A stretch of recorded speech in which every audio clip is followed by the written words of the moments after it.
number 5 here. So the following shows the graph of f of x for -4 to 5. Write down the value of f of -3. 1, 2, 3, so -1. Write down the value of the inverse evaluated at 1. So if this is our x value on our inverse, it's our y value on our regular graph. So when y is 1, that's right here, so that would be 0. So it was like it was saying on our inverse here, we have x and some y value. So on our regular function, it has to be, oops, did that backwards here. On our inverse, 1 and then some other value, and I'm just going to put a w there. We don't know what it is. So on our regular function, it would be w and 1. So at 1, it's equal to 0. Find the domain. So the domain is really our range on our regular one, so it goes from -3 up to 3. And sometimes it's easier to do these out of order. On a grid above, sketch the graph of the inverse. So this was -4, -3. So it becomes -3, 1, 2, 3, 4. I'm going to do this in a different color. So -4, -3, -3, -4. What was another one? -3, -1. So -1, -3. We had 0, 1. So 1, 0. And then this one looks like it's 5, 3. So it becomes 3, 1, 2, 3, 4, 5. And so we can see our domain here, if we look at C, goes from -3 to +3. Number 6. Find the inverse of f of x. So we switch our x and y, so x equals 3y minus 2. Solve for y, so x plus 2 equals 3y.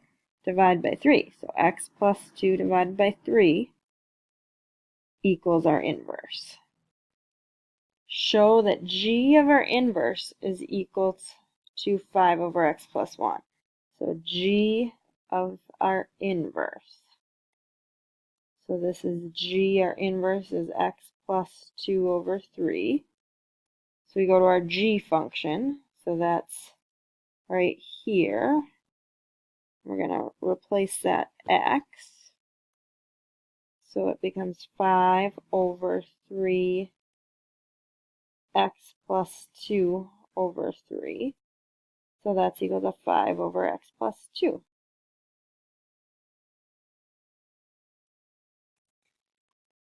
So number 7, the diagram below shows the graph of f of x from -2 to 3, and then there's a transformation over here on the right. It can be written as a times x plus b. Find the values of a and b. Well, what happened to this? Well, it moved to the right 1. And how much taller did it get? Let's see. This was at 1, so now it's at 2, 2, and now it's at 4, so twice as tall. So that would be 2f of x minus 1. And on to the back page here. Find f of g of x. So f of x minus 1. So this would be x minus 1 squared plus 4.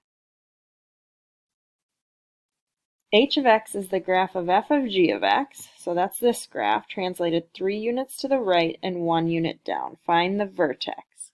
Well, what's our vertex now is 1, 4. So 3 units to the right, that would become 4. 1 unit down would become 3. Show that h of x is equal to that. Okay, so in vertex form, it's really x minus 4 squared plus 3. So if we multiply this out,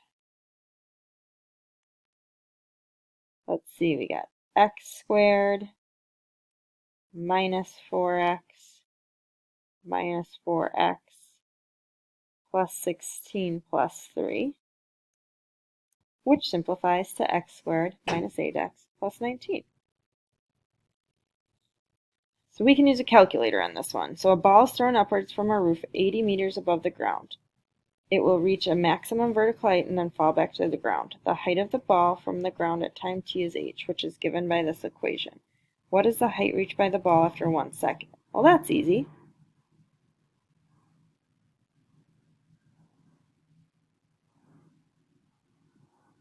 So we have negative 16 plus 64 plus 80. What is 64 minus 16? So we have 48 plus 80, so 128. What is the maximum height? So that's us finding the vertex. And again, you could just use your calculator and figure out what that is. And how long will it take before hitting the ground? That we have to find our x-intercepts.